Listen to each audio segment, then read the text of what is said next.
Good morning, or depending on when you're watching this, good afternoon, good evening, or good night. My name's Ross, and as always, told how to voice the radio. So today, we need to take a little bit of a look at some new Pokemon Go cards. Yeah, that's right. Pokemon Go cards have gone and been revealed. The set is looking very, very interesting indeed. So we need to go and have a little bit of a chat about it. And I did manage this morning to finally get a pre-order in for a box over in Japan. Because do remember, over here, it's only available in particular products. But over in Japan, you can legit just buy a booster box of the set. I have now pre-ordered a booster box of the set. And I am very, very happy indeed. I rather suspect one booster box is not going to be enough overall. But come on, we need to get an opening up on this channel as soon as we possibly can. I am rather delighted about this. But that's not what we're talking about today. We're talking about some new cards. And we might as well start off with Lunatone and Solrock. They come as a pair, right? They're always going to come as a pair. That's kind of what they do. And what we've got here is a very, very cheeky little rogue deck, which could actually end up being genuinely kind of cool. And I'm honestly kind of loving it. Translations here come from the lovely Antoine Boulet. I have done a decent attempt at translating some of these myself. And actually, the second pair of cards I did translate myself. But I always check with Antoine just in case. So what have we got? Well, I think the interesting one to start with here is Solrock. We got 90 HP, which is very low, but then do remember that that does open up level balls, so, you know, there are at least advantages. And what we've got here is 2 energy, 50 damage. Yeah, nobody cares. 2 energy, 50 damage isn't good, nobody cares. However, what we have here is an ability, Solar Energy. Once during your turn, you may attach your psychic energy from your discard pile to one of your Lunatone in play. Like I've said, they're a pair. They work as a pair, that's how they go.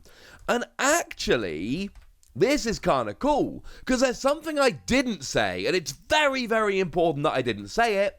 What I didn't say was, you can only use one of these abilities per turn.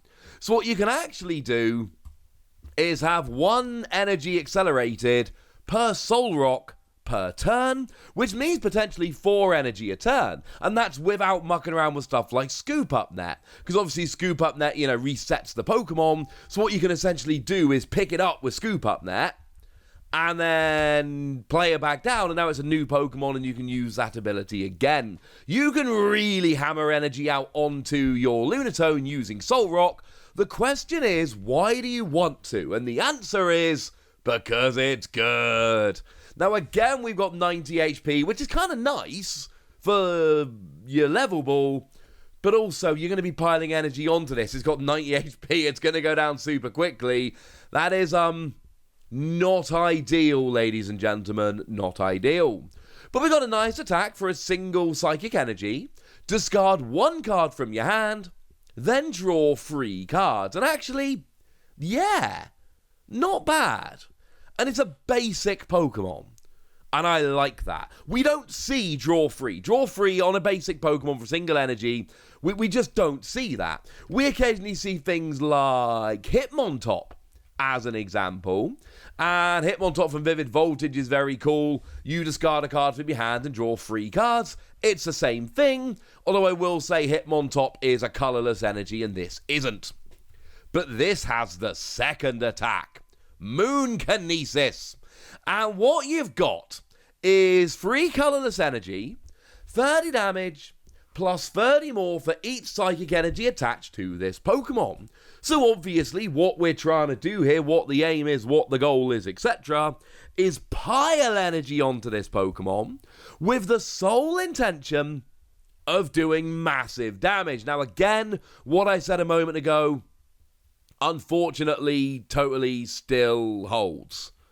And that is a bit of a problem. That is to say, I am piling energy on here, but actually, when it goes down, that's a bad thing. I'm losing a bunch of stuff. Yeah, I'm losing all my energy. I've got 90 HP. It's not going to last that long, and that is a bit of a problem, all right? And there's nothing really much you can do about that. And I'm sorry, but that's just the way it is. However, maybe you can get some giant attacks off before you do. Let's assume, for argument's sake, you've got 4 Solrock out. Well, now you're accelerating 4 energy, but then you've got your attachment for the turn, so there's a 5th energy, and you should be able to get 5 energy out. The fact that you accelerate from the discard pile with Solrock is actually really important, because you get knocked out, but then you just get back up again. They're not going to keep you down because you've got all that energy in the discard ready to just reattach with your Solrock, and basically either your opponent takes out Lunatone and your Solrock are there just to recover the energy straight away, or your opponent starts taking out your Solrock and leaves your Lunatone to attack, which they're clearly not going to do, so you will be absolutely fine. The problem here, of course, is your bench space, because you're kind of going to need a mana fee, so that you don't just have, multiple Pokemon KO'd a turn by some of these big boys. So, if you've got 4 Solrock, plus your Lunatone with which to attack, and your mana fee, boom, there's your 6 Pokemon. That is a bit of a problem. But anyway, let's say you're attaching 5 energy per turn. That's 180 damage. 210 with a Choice Belt.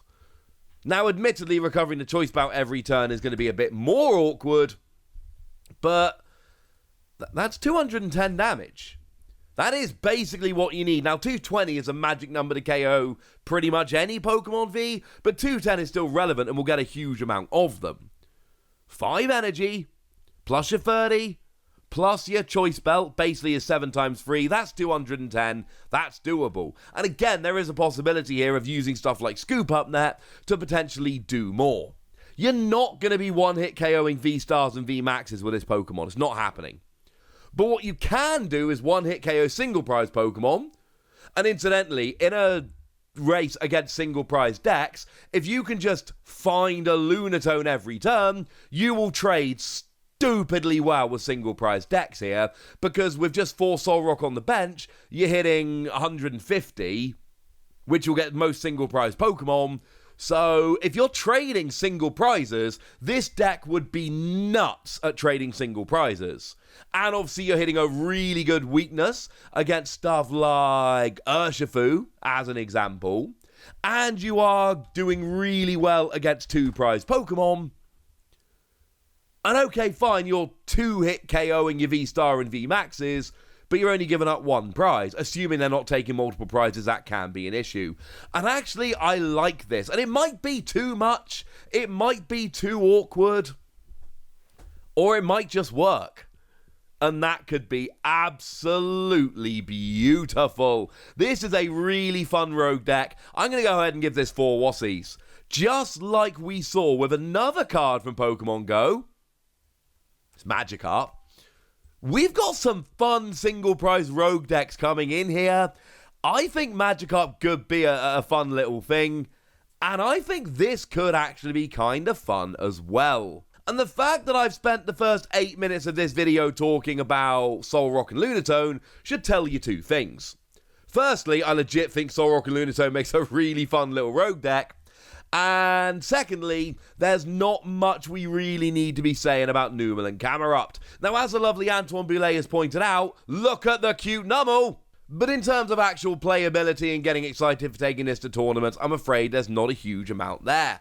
Numel for 2 energy does 20 damage, or for 3 energy does 50 damage, flip a coin if heads 100. And yeah, fine, I suppose, but no. Sorry, ladies and gentlemen.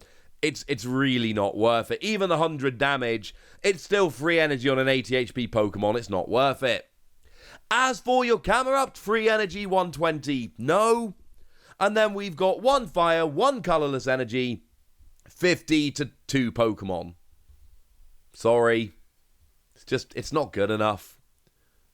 It just isn't. Now, I've been testing a bunch of Palkia lately. It's the new big deck. I've got to play a bunch of games with it. And one of the things I've found is that Radiant Greninja is awesome.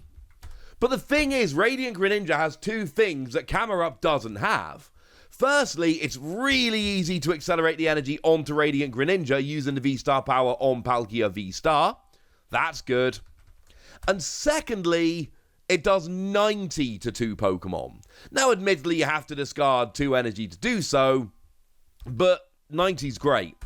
90 gets a bunch of evolving Pokemon. 90 gets a bunch of support Pokemon.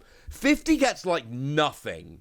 Maybe some exceptionally weak evolving Pokemon. That's basically it. And that's kind of my point here. You could look at this and go, oh, it's kind of like Radiant Greninja, but it's not at all like Radiant Greninja.